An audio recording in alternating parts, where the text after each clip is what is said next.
thousands. They were completely oblivious to that. That was the perfect timing for that to happen. And because you did it, you had another dropped ball. This is the equivalent when Hawkeye's sidekick shot a bow and arrow and knocked down a 200-year-old bale, and the bale crashed into a building, and somehow only a crack from a chimney occurred. Exactly. So let's go in with the Batman now. So you and I were hyped up for that movie, and we were even defending it, and I still defend this to this day, of course. But but still, okay, I know the film didn't work for you. And I know it might have been the runtime, it might have been the direction of it, it may have been all of those things. But what didn't work for you? And then I'll go into my stuff on the things that worked for me. John, the first thing that didn't work for me, and this is full transparency, and do not hate me for this. No. This was the worst Batman movie ever. I'm placing George Clooney's Batman. George Clooney and the guy from what's that cop show?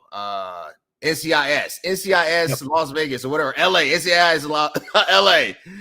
Is it Chris O'Donnell? Yes, Chris O'Donnell.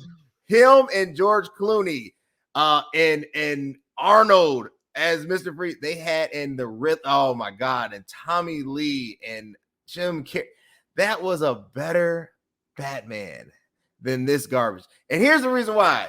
It's not the runtime. I'm okay with a 3-hour movie if you make it worth my 3 hours, except that 2.5 hours of the 3-hour movie was spent in dialogue, and that was a waste. It was the simple fact I couldn't legibly make out the scenes. It was so dark. Like I thought my TV was just wrong. I was like, maybe, because I watched it on HBO Max. I was like, maybe oh, that's where you messed up at. You messed up by putting it on your TV.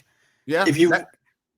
That's where you messed up at. Because if you watch this on the big screen, yeah, and you know how Charlie always picks on me for watching the last Matrix movie on my cell phone, yeah. But you know what I mean. I was like, well, either way it goes, it's still a crappy movie because of the fact, but it doesn't defy anything.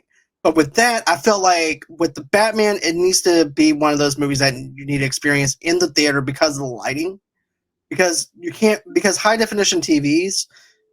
They make things, don't get me wrong, it's high def, but at the same time, they also make your screens very dark.